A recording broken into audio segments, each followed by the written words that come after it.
Welcome to my channel. हम लोग अपने वीडियो में डिस्कस करेंगे इडुटेरिया का जो न्यू बिहार वस्तुनिष्ठ सामान्य ज्ञान आया है उसका जो सेट है वो 53 प्रैक्टिस सेट के रूप में है। तो वो हम लोग 1 बाय 1 डिस्कस करेंगे। तो आज हम लोग डिस्कस करेंगे सेट नंबर 1। तो ये जो बुक है वो बिहार रिलेटेड जितना भी एग्ज़ाम है, बिहार में जो भी एग्ज़ाम कंडक्ट होता है उसमें वो बहुत ही इंपॉर्टेंट, या फिर बीपीएससी का हो या फिर बिहार एसएससी का हो, बीपीएससी का जो भी टीआरई का एग्ज़ाम हो, वो सब में इंपॉर्टेंट है क्योंकि बिहार रिलेटेड उसमें क्वेश्चन आता ही आता है। तो चलिए स्टार्ट करते हैं हम अपना डिस्कशन। सेट नंबर 1 है। तो सबसे पहला क्वेश्चन है कि बिहार टाइम्स पत्रिका, ये जो पत्रिका है बहुत इंपॉर्टेंट है, हमेशा एग्जाम में पूछता है कि संपादन के दौरान डॉक्टर सच्चिदानंद सिन्हा के सहयोगी निम्न में कौन थे। तो जब ये बिहार टाइम्स पत्रिका ये संपादित कर रहे थे डॉक्टर सच्चिदानंद सिन्हा, तो उनके साथ कौन कौन थे? 2-3 लोग थे, जिनमें से महेश नारायण भी थे, श्री कृष्ण सहाय भी थे और श्री नंदकिशोर लाल भी थे। तो यानी आपका जो सही ऑप्शन हो जाएगा इनमें से सभी हो जाएगा। ठीक है। सेकंड जो आपका क्वेश्चन है कि डॉक्टर सच्चिदानंद सिन्हा किस वर्ष वकालत की पढ़ाई करने के लिए इंग्लैंड गए थे। तो इसमें सच्चिदानंद सिन्हा के बारे में पूछ रहा है कि वो इंग्लैंड कब गए थे। ठीक है, तो ये भी इंपॉर्टेंट है। तो वो 1889 में इंग्लैंड गए थे, किस चीज़ की पढ़ाई करने के लिए? वकालत की पढ़ाई करने के लिए। ठीक है, याद रखिएगा। थर्ड क्वेश्चन है कि दिसंबर 1911 के कांग्रेस अधिवेशन में किसके द्वारा पृथक बिहार के समर्थन में प्रस्ताव लाया गया था। यानी कि बिहार को अलग करने का जो मांग था उनके समर्थन में जो भी लोग थे, ठीक है, कि बिहार को अलग होना चाहिए, पृथक बिहार, तो प्रस्ताव कौन लाए थे? तो ये जो लाने वाले थे वो थे तेज बहादुर सप्रू। ठीक है, तो अगर ऐसे क्वेश्चन पूछ दे कि किस कांग्रेस अधिवेशन में ये प्रस्ताव लाया गया था, तो दिसंबर 1911 के कांग्रेस अधिवेशन में। ठीक है। नेक्स्ट है 4 नंबर क्वेश्चन, किस वर्ष से प्रतिवर्ष 22 मार्च को बिहार स्थापना दिवस मनाया जा रहा है। यानी कि 22 मार्च क्या है? बिहार स्थापना दिवस है। तो ये कब से हम लोग सेलिब्रेट करते आ रहे हैं? तो ये 2010 से सेलिब्रेट होते आ रहा है। ठीक है। नेक्स्ट है आपका कि बिहार सरकार द्वारा संचालित लक्ष्मीबाई सामाजिक सुरक्षा पेंशन योजना के अंतर्गत विधवा महिलाओं को कितनी राशि प्रतिमाह देने की घोषणा की गई है। ठीक है, तो यहाँ पे जो आंसर है वो 400 है, बट अब ये आंसर गलत हो जाएगा। क्यों? क्योंकि रिसेंटली जो बिहार गवर्नमेंट है वो इस राशि को बढ़ा दी है, तो ये राशि 400 से बढ़ के 1100 हो गया है। ठीक है, तो ये आप ध्यान रखिएगा। इडुटेरिया का ये जो बुक है वो अपडेटेड नहीं हो पाया होगा क्योंकि रिसेंटली ये अनाउंसमेंट हुआ है। तो आपको हमेशा एग्ज़ाम में याद रखना है कि ये जो राशि है बढ़ के 1100 रुपया हो गया है। ठीक है, तो आप यहाँ पे सुधार कर सकते हैं। नेक्स्ट है आपका कि बिहार स्टार्टअप नीति 2022 के तहत राज्य के युवा उद्यमियों को कितनी राशि बिना ब्याज के 10 वर्षों के लिए दिए जाने की घोषणा की गई है। तो जो बिहार स्टार्टअप नीति है 2022 वो बहुत ही इंपॉर्टेंट है बिहार के एग्जामिनेशन के लिए। तो उसमें पूछ रहा है कि कितना राशि बिना ब्याज के 10 वर्ष के लिए पैसा दिया जाने का घोषणा हुआ है। तो ये है आपका 10 लाख रुपया 10 वर्ष के लिए बिना ब्याज का राशि मिलता है युवा उद्यमियों को। ठीक है। नेक्स्ट है आपका कि बिहार के किस व्यक्ति को देश में ऑपरेशन मैन के नाम से जाना जाता है। ठीक है, तो ऑपरेशन मैन के नाम से किनको जाना जाता है? तो ये जाना जाता है रवि सिन्हा को। तो याद रखिएगा ऑपरेशन मैन बिहार में। नेक्स्ट है आपका कि बिहार सरकार द्वारा 100% साक्षरता यानी कि 100% जो लिटरेसी होता है वो का लक्ष्य जो है कब तक रखा गया है। यानी बिहार जो गवर्नमेंट है वो एक एम रखी है कि इस ईयर तक हम लोग 100% जो लिटरेसी है वो अचीव कर लेंगे। तो ये जो आपका एम है वो कब तक पूरा करने के लिए है? तो ये जो एम है वो 2030 तक का लक्ष्य है। ठीक है। नेक्स्ट है आपका 9 नंबर का क्वेश्चन कि कौटिल्य ने अपनी पुस्तक में कितने प्रकार के दासों का उल्लेख किया है। तो यानी कि जो कौटिल्य अपना पुस्तक जो लिखे थे, कौटिल्य का पुस्तक है, तो उसमें वो दास का उल्लेख किए थे। तो वही पूछ रहा है कि कितना प्रकार के दास का उल्लेख किए थे। तो वो बेसिकली 9 प्रकार के दासों का उल्लेख किए थे कि 9 टाइप्स के दास होते हैं। ठीक है। नेक्स्ट है आपका कि कर्नाट वंश के किस शासक ने कर्नाट कुलभूषण की उपाधि धारण की थी। तो इम्पॉर्टेंट है, कर्नाट कुलभूषण ये जो उपाधि है, टाइटल है, वो बिहार में एग्जाम में पूछ लिया जाता है। तो ये है आपके धारण करने वाले नान्यदेव। ठीक है, और नान्यदेव ही कर्नाट वंश के संस्थापक भी थे। ठीक है, तो ये आपको याद रखना होगा। नेक्स्ट है आपका कि बिहार के मिथिला क्षेत्र में किसके शासनकाल में पंजी प्रबंध का विकास हुआ था। ठीक है। तो पंजी प्रबंध का विकास जो डेवलपमेंट है वो मिथिला क्षेत्र में किसके शासनकाल में हुआ था, तो वो हरि सिंह देव के शासनकाल में हुआ था। हरि सिंह देव भी जो है वो कर्नाट वंश के ही हैं, ठीक है। नेक्स्ट है आपका 12 नंबर का क्वेश्चन, बिहार में सैनिक अभियान आयोजित कर बिहार को दिल्ली सल्तनत के अधीन करने वाला प्रथम शासक कौन था। यानी कि जब दिल्ली सल्तनत था तो उस समय बिहार में सैनिक अभियान आयोजित किया और उसको अपने अधीन कर लिया, दिल्ली सल्तनत के अधीन कर लिया। तो ये जो दिल्ली सल्तनत का कौन सा शासक ऐसा काम किया था, तो प्रथम शासक ये इल्तुतमिश जो था वो ये काम किया था, बिहार को दिल्ली सल्तनत के अधीन लाने का काम किया था, ठीक है। नेक्स्ट है आपका 13 नंबर का क्वेश्चन कि किस शासक के संबंध में कानूनगों द्वारा कहा गया है कि वह बाहर से मुस्लिम तथा अंदर से हिंदू था। ये किसी पर्सनालिटी के बारे में बोल रहा है, ठीक है, कि वो बाहर से तो मुस्लिम था बट अंदर से जो वो था वो हिंदू था। तो किस शासक के संबंध में, ये कौन कहा है, ये भी इंपॉर्टेंट है, ये कानूनगो कहा है, ठीक है। तो ये कहा गया था शेरशाह के बारे में। जो शेरशाह थे वो बाहर से तो मुस्लिम थे लेकिन अंदर से उनका जो ईमान था वो हिंदू वाला था, ठीक है, तो याद रखिएगा। नेक्स्ट है आपका कि 1607 में बंगाल का गवर्नर बने बाज बहादुर को किसने कुल खान की उपाधि दी थी। तो याद रखना है कि कुल खान किसको कहा गया है, तो कुल खान जो है वो जहांगीर को कहा गया है। और कुल खान की उपाधि जहांगीर को किसने दिया है, इस तरीके से भी याद रख सकते हैं। तो बंगाल का जो गवर्नर था बाज बहादुर, उसने दिया था कुल खान की उपाधि जहांगीर को, ठीक है। नेक्स्ट है आपका कि किस शासक ने मनिहारी के युद्ध में शौकत जंग को पराजित कर मार गिराया था। तो मनिहारी का युद्ध किसके बीच में हुआ था, ये भी यहाँ पे आपको सीखने को मिल जाएगा। तो मनिहारी के युद्ध में एक तरफ शौकत जंग थे और एक तरफ सिराजुद्दौला था। तो शौकत जंग को पराजित कर मार गिराए थे कौन, सिराजुद्दौला जो था वो शौकत जंग को पराजित कर दिया था। तो मनिहारी का युद्ध किसके बीच में लड़ा गया था, तो शौकत जंग और सिराजुद्दौला के बीच में। ऐसे भी आप याद कर सकते हैं, ठीक है। नेक्स्ट है आपका कि मांझी व्यवस्था का संबंध निम्न में से किस विद्रोह से है। तो मांझी व्यवस्था जो मांझी व्यवस्था होता है, ट्राइब में एक व्यवस्था होता है, तो वो कौन से विद्रोह में जुड़ा हुआ है मांझी, तो ये संथाल विद्रोह। संथाल विद्रोह बहुत ही इंपॉर्टेंट है, ठीक है। तो संथाल विद्रोह में ही मांझी व्यवस्था का संबंध था, मांझी व्यवस्था उन लोग का होता था। 17 नंबर का क्वेश्चन है कि पीर मोहम्मद मुनिस ने अपने किस पत्रिका में चंपारण के किसानों की दुर्दशा का मार्मिक चित्रण किया था। तो ये भी आप याद कर सकते हैं कि जो पीर मोहम्मद मुनिस है उनका जो बुक है, जो पत्रिका है वो कौन सा है, ठीक है, जिसमें वो चंपारण के किसान का जो भी दुर्दशा था उसका बहुत ही मार्मिक चित्रण उन्होंने किया था। तो ये जो इनका पत्रिका का नाम था वो था प्रताप। तो प्रताप किनके द्वारा है लिखा गया, पीर मोहम्मद मुनिस के द्वारा। तो आप याद रखिएगा। नेक्स्ट है आपका 18 नंबर का क्वेश्चन कि खिलाफत दिवस। तो खिलाफत दिवस कब सेलिब्रेट किया जाता है, तो ये है 1 अगस्त 1920, ठीक है, याद रखना है। डेट वाला जो रहता है क्वेश्चन वो बीपीएससी में इम्पॉर्टेंट होता है क्योंकि वो बहुत ही एकदम मिलता जुलता डेट पूछ लेते हैं। 1 अगस्त 1920, तो 2 अगस्त 1920, 3 अगस्त, इस तरह से आ जाता है, ठीक है। तो ध्यान रखिएगा 1 अगस्त 1920 को खिलाफत दिवस मनाते के दौरान किसने अपनी वकालत छोड़ने की घोषणा की थी। कौन थे जो बोले थे कि हाँ अब हम वकालत छोड़ देंगे, क्योंकि खिलाफत दिवस वो अंग्रेजों के खिलाफ थे, ठीक है। तो सी मोहम्मद जुबैर आपका सही आंसर हो जाएगा कि मोहम्मद जुबैर अपना वकालत छोड़ने का घोषणा कर दिए थे। नेक्स्ट आपका 19 नंबर का क्वेश्चन कि बिहार के डुमरांव में नशाबंदी आंदोलन की शुरुआत किस वर्ष हुई थी। तो 19 नंबर का क्वेश्चन का आंसर हो जाएगा 1920, ठीक है, 1920 में। तो अगर नशाबंदी आंदोलन पूछ ले कि नशाबंदी आंदोलन जो है बिहार के किस एरिया से रिलेटेड है, तो बिहार के डुमरांव से रिलेटेड है। कब शुरू हुआ था, तो 1920 में शुरू हुआ था। इस तरीके से आप याद कर सकते हैं। 20 नंबर का क्वेश्चन है कि 1932 में अस्पृश्यता मतलब होता है क्या, अनटचेबिलिटी, ठीक है, निवारण सम्मेलन का आयोजन कहाँ किया गया था। 1932 का ही बात है। तो ये जो सम्मेलन था वो अंजुमन इस्लामिया हॉल, जो कि पटना में अभी भी है प्रेजेंट, ठीक है, पटना में अंजुमन इस्लामिया हॉल। तो यहीं पे 1932 में अनटचेबिलिटी निवारण सम्मेलन का आयोजन किया गया था, ठीक है। तो इसका आंसर हो जाएगा ए।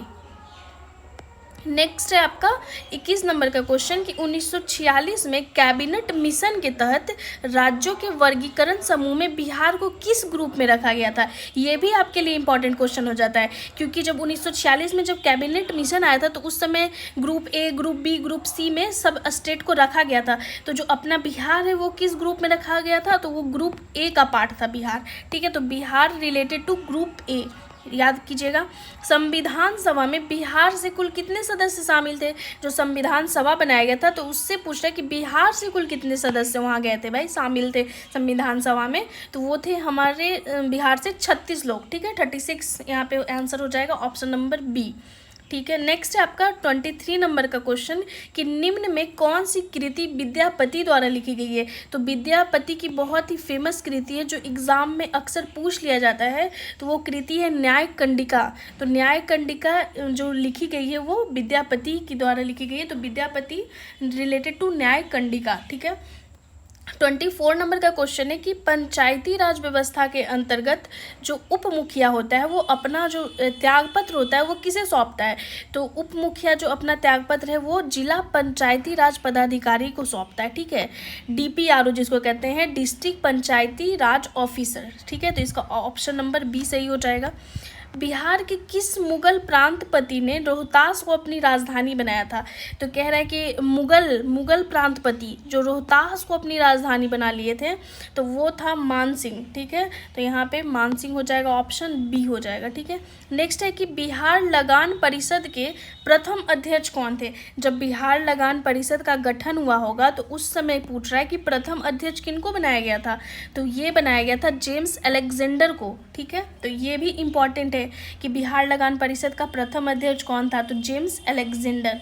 ठीक है, नेक्स्ट है कि सिकंदर लोदी ने हुसैन शाह सरकी को पराजित कर किसे बिहार का प्रभारी नियुक्त किया। जो सिकंदर लोदी था वो किसे पराजित कर दिया था, हुसैन शाह सरकी को, और जब हार गया हुसैन शाह सरकी तो बिहार का प्रभारी कि हाँ अब तुम बिहार का जो भी है देखना, तो ये किसको नियुक्त कर दिया था सिकंदर लोदी, तो ये नियुक्त कर दिया था दरिया खां नुहानी को। ठीक है, ये भी इम्पॉर्टेंट है। नेक्स्ट क्वेश्चन नंबर 28 है, निम्न में से किस आंदोलन के दौरान बिहार में स्वराज ट्रेन का परिचालन किया गया था। तो बिहार में जो स्वराज ट्रेन का परिचालन हुआ था वो भारत छोड़ो आंदोलन के दौरान हुआ था, तो ऑप्शन नंबर ए आपका सही हो जाएगा 28 नंबर क्वेश्चन का। नेक्स्ट है कि शुष्क पर्णपाती वन का विस्तार बिहार के किस जिले में सबसे ज़्यादा है।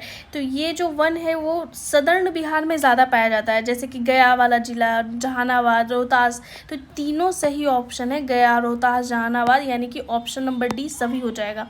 नेक्स्ट है कि बिहार में बरैला झील पक्षी अभयारण्य कहाँ स्थित है। तो बरैला झील पक्षी अभयारण्य जो है वो वैशाली जिला में स्थित है, तो आंसर हो जाएगा ऑप्शन नंबर बी वैशाली। ठीक है, नेक्स्ट है कि बिहार के किस पक्षी विहार में लालसर नामक कश्मीरी पक्षी अक्टूबर से फरवरी माह तक प्रवास करते हैं, यानी कि अक्टूबर से फरवरी तक माइग्रेटरी बर्ड जो है वो आती है और रहती है, तो किस पक्षी विहार में ऐसा होता है, तो ये बक्सर पक्षी विहार, बक्सर में पक्षी विहार है वहीं होता है। वहाँ कौन सा पक्षी आता है, तो लालसर नामक कश्मीरी पक्षी आती है। 32 नंबर का क्वेश्चन है कि बिहार में सीतामढ़ी, मधुबनी एवं दरभंगा जिले को किस भूकंप जोन के अंतर्गत रखा गया है। तो आपको पता है ये सब जो जिला है वो एकदम बॉर्डर डिस्ट्रिक्ट है। दरभंगा बस बॉर्डरिंग डिस्ट्रिक्ट नहीं है, बट ये जो जोन बटा है अर्थक्वेक के हिसाब से, तो ये सब जो जिला है वो जोन नंबर 5 में आता है, तो जोन 5 सही आंसर हो जाएगा। नेक्स्ट है आपका 33 नंबर का क्वेश्चन कि बिहार के किस जिले में तसर रेशम का उत्पादन सबसे ज़्यादा होता है। तो ये भागलपुर में सबसे ज़्यादा होता है, तो आंसर हो जाएगा डी भागलपुर। नेक्स्ट है आपका कि बिहार में स्थित कोसी परियोजना की नहरें कहाँ से निकलती है। तो कोसी परियोजना की नहर जो है वो कहाँ से निकलता है, तो ये निकलता है आपका हनुमान नगर के निकट। ठीक है, कोसी प्रोजेक्ट के तहत बहुत सारा नहर निकाला गया है, तो हनुमान नगर एक जगह है वहाँ के नज़दीक में कोसी परियोजना की नहर निकलती है। ठीक है, नेक्स्ट है आपका कि बिहार से प्राप्त हुआ द्विभाषी अभिलेख निम्न में से किस शासक से संबंधित है। तो पहला है ये बिहार से प्राप्त होने वाला द्विभाषी अभिलेख, तो ये किस शासक से संबंधित है, तो ये बाबर से संबंधित है। ठीक है, तो आंसर हो जाएगा डी बाबर। नेक्स्ट आपका 36 नंबर का क्वेश्चन कि ग्राम कचहरी में अपील की सुनवाई हेतु न्यूनतम पंचों की गण पूर्ति की संख्या कितनी होनी चाहिए। मतलब जो ग्राम कचहरी लगता है तो उसमें अपील की सुनवाई हेतु मतलब न्यूनतम यानी कि मिनिमम इतना होना ही चाहिए। तो ये गणपूर्ति जो कोरम कैसे होता है, कोरम की इतना होगा तभी सुनवाई होगा, तो ये जो न्यूनतम संख्या है वो 7 होना चाहिए। ठीक है, तो ऑप्शन नंबर आपका 36 का सी हो जाएगा। ठीक है, नेक्स्ट है कि बिहार के किस क्षेत्र में लैटेराइट मिट्टी सर्वाधिक पाई जाती है। तो लैटेराइट मृदा जो है या मिट्टी जो सॉइल जिसको कहते हैं इंग्लिश में, वो सबसे ज़्यादा कहाँ पाया जाता है, तो वो पाया जाता है छोटा नागपुर के पठार के उत्तरी भाग में। तो ऑप्शन नंबर हो जाएगा ए, छोटा नागपुर के पठार के नॉर्दर्न एरिया में पाया जाता है लैटेराइट मिट्टी। ठीक है, नेक्स्ट है कि मध्यकाल में बिहार शरीफ क्यों फेमस था। बिहार शरीफ प्रसिद्ध था किस चीज़ के लिए, तो ये प्रसिद्ध था आपका प्रांतीय प्रशासन के केंद्र के रूप में। तो ऑप्शन नंबर बी हो जाएगा, बिहार शरीफ फेमस फॉर प्रांतीय प्रशासन के केंद्र के रूप में। ठीक है, नेक्स्ट है आपका 39 नंबर क्वेश्चन कि बिहार सरकार द्वारा किस वर्ष पर्यटन को उद्योग का दर्जा दिया गया था। पर्यटन यानी कि टूरिज्म को उद्योग का दर्जा किस साल में दिया गया था बिहार गवर्नमेंट के द्वारा, तो ये दिया गया था 1987 में, 1987 में ये इंडस्ट्री के दर्जा में आ गया था जो पर्यटन है। ठीक है, नेक्स्ट है 40 नंबर का क्वेश्चन कि निम्न में से किसे फिरंगिया संगीत के रचयिता के रूप में जाना जाता है। तो फिरंगिया संगीत के रचयिता कौन है ये आपको याद कर लीजिएगा, इसके रचयिता हैं मनोरंजन प्रसाद सिन्हा। तो ऑप्शन नंबर वी है मनोरंजन प्रसाद सिन्हा। ठीक है, नेक्स्ट है मैच द फॉलोइंग है, सूची 1 है और सूची 2 है। तो ये नीति है, ठीक है, जो बिहार गवर्नमेंट नीति लाई है तो वो किस वर्ष लाया गया है उससे सही सही मिलान करना है। तो 41 नंबर का है पहला बिहार स्टार्टअप नीति, तो ये लाया गया था आपका पहला का डी 2022 में, बिहार स्टार्टअप नीति 2022 में आया है। ठीक है, बिहार कृषि निवेश प्रोत्साहन नीति कब आया है, तो ये आया है 2020 में। तो इस तरीके से आप मैच कर सकते हैं। फिर ऑक्सीजन प्रोडक्शन प्रोत्साहन नीति यानी कि ऑक्सीजन उत्पादन प्रोत्साहन नीति कब आया है, तो ये 2021 का पॉलिसी है। और कृषि रोड मैप की शुरुआत कब हुई थी, तो 2008 से शुरुआत हुई थी कृषि रोड मैप। ठीक है, इस बार का जो कृषि रोड मैप है वो 2023 से 28 तक के लिए है। ठीक है, कृषि रोड मैप जैसे फर्स्ट जो था आपका वो था 2008 से 12, इसी तरीके से 2012 से 17, 2017। ठीक है, फिर 2017 से 23, फिर 2023 से 28। तो पूछेगा कि एग्रीकल्चर रोड मैप 2023 से 28 किस नंबर का है, तो चौथा कृषि रोड मैप है। ठीक है, तो इसका शुरुआत 2008 से हुआ था, ध्यान रखिएगा। यहाँ पे 17 है, ये 17 है। नेक्स्ट है कि सविनय अवज्ञा आंदोलन के दौरान हजारीबाग जेल से किस हस्तलिखित मासिक पत्रिका का प्रकाशन होता था। तो जब सविनय अवज्ञा आंदोलन हो रहा था तो हजारीबाग जेल से पूछ रहा है कि कौन सा जो हैंड रिटन होता था, हस्तलिखित होता था और कैसा था, मंथली मैगजीन था। तो ये होता था प्रकाशन बंदी कैदी। ठीक है, जेल से होता था तो जाहिर सी बात है नाम से रिलेट आप कर सकते हैं, बंदी कैदी। ठीक है, नेक्स्ट आपका 43 नंबर क्वेश्चन कि निम्न में कौन बिहार सरकार की महत्वाकांक्षी योजना 7 निश्चय पार्ट 2 के अंतर्गत शामिल नहीं है। ठीक है, तो ये सशक्त महिला सक्षम महिला ये शामिल है, सुलभ संपर्कता ये भी है, स्वच्छ गांव समृद्ध गांव ये भी है। तो डी नंबर ऑप्शन नहीं है, बाल विकास राज्य का विकास ये नहीं है आपका। ठीक है, 7 निश्चय पार्ट 2, ठीक है, जिसमें बिहार गवर्नमेंट के द्वारा बहुत ही इम्पॉर्टेंट ये योजना है। 7 निश्चय पार्ट 1 आया था, फिर ये पार्ट 2 है जिसमें 7 एम है जो बिहार गवर्नमेंट फुलफिल करना चाहती है। ठीक है, तो इसमें बाल विकास राज्य का विकास शामिल नहीं है, तो आपको नहीं पे ध्यान देना है। ठीक है, नेक्स्ट आपका कि बिहार सरकार द्वारा संचालित मिशन 5.0 का संबंध किससे है। डायरेक्ट क्वेश्चन आ सकता है, तो ये वृक्षारोपण से है। मिशन 5.0 का संबंध किससे है, तो वृक्षारोपण से, याद कीजिएगा। नेक्स्ट है कि वाल्मीकि रामायण में बक्सर क्षेत्र के लिए किस शब्द का प्रयोग किया गया है। तो बक्सर वाला जो क्षेत्र है उसके लिए किस शब्द का प्रयोग किया गया है वाल्मीकि रामायण में, तो उसके लिए प्रयोग किया गया है मलद और करुणा का। तो A+B दोनों हो जाएगा, मलद और करुणा। ठीक है, निम्न में कौन सा जिला धारवाड़ भूस्तरीय संरचना वाला नहीं है। यानी पूछा है कि धारवाड़ जो रेंज है उसमें जिला नहीं आता है, ठीक है। तो ये हो जाएगा आपका ऑप्शन नंबर बी, रोहतास, क्योंकि ये विंध्यन रेंज में लाई करता है रोहतास, ठीक है। रोहतास, कैमूर, ये सब विंध्यन रेंज में। तो नहीं पे ध्यान देना है कि पूछ रहा है धारवाड़ में नहीं है तो रोहतास नहीं है, क्योंकि ये विंध्यन रेंज में है, ठीक है। कि नेक्स्ट है कि बिहार के उत्तर पश्चिम स्थित हरहा नदी घाटी को किस अन्य नाम से जाना जाता है। तो हरहा नदी घाटी को किस नाम से जाना जाता है, तो ये रामनगर दून और सुमेश्वर श्रेणी दोनों के नाम से जाना जाता है। तो ऑप्शन नंबर डी हो जाएगा, ए प्लस बी दोनों। उत्तर पश्चिम वाला, जैसे बिहार का अगर ये मैप हम बनाते हैं यहाँ पे, ठीक है, अगर ये रफली बिहार है, ये गंगा नदी है, तो इस वाले एरिया में है, ठीक है, उत्तर पश्चिम ये वाला एरिया, ठीक है। नेक्स्ट है 48 नंबर का क्वेश्चन कि बिहार के उत्तरी मैदानी भाग में पश्चिम से पूर्व की ओर बढ़ते क्रम में दोआब का सही क्रम निम्न में क्या है। तो आपको बताना है कि वेस्ट से ईस्ट की ओर, मतलब इस तरीके से जाना है, ठीक है। उसमें दोआब क्या होता है, दो नदियों के बीच के जो एरिया होता है उसे ही हम लोग दोआब कहते हैं। तो इसका सही आंसर हो जाएगा आपका ए, पहले घाघरा है, फिर घाघरा गंडक दोआब है, फिर गंडक कोसी दोआब है, फिर कोसी महानंदा दोआब है। अगर यहाँ पे रफली अगर हम बिहार का मैप ड्रॉ करें, ठीक है, ये अगर रफली आप इसे बिहार कंसीडर करते हैं, ये गंगा नदी है, ठीक है। तो यहाँ पे घाघरा नदी है, ठीक है, और ये गंडक, तो ये जो एरिया हो गया घाघरा गंडक हो गया। यहाँ पे कोसी है, तो ये क्या हो गया, गंडक और कोसी का दोआब हो गया, ठीक है। और यहाँ पे महानंदा नदी है सबसे ईस्टर्न में, तो ये हो गया कोसी महानंदा दोआब। तो क्रम में कैसे बोला है, वेस्ट से ईस्ट की ओर जाना है, तो क्रम सही यही है, 1 2 3 सही क्रम है, ठीक है। नेक्स्ट है 49 नंबर का क्वेश्चन कि बिहार में बहने वाली नदी फल्गु निम्न में किन नदियों के संगम का रूप है। बहुत ही इंपॉर्टेंट क्वेश्चन है, बीपीएससी पूछ चुका है ये क्वेश्चन कि फल्गु नदी का जो फॉर्मेशन होता है वो किन नदियों के संगम का रूप है। तो ये मोहाना और लीलांजन नदी के मिलने से बनती है, ठीक है। तो इसके संगम पे, तो ये हो जाएगा सही, ऑप्शन नंबर ए हो जाएगा, इंपॉर्टेंट है, याद कीजिएगा।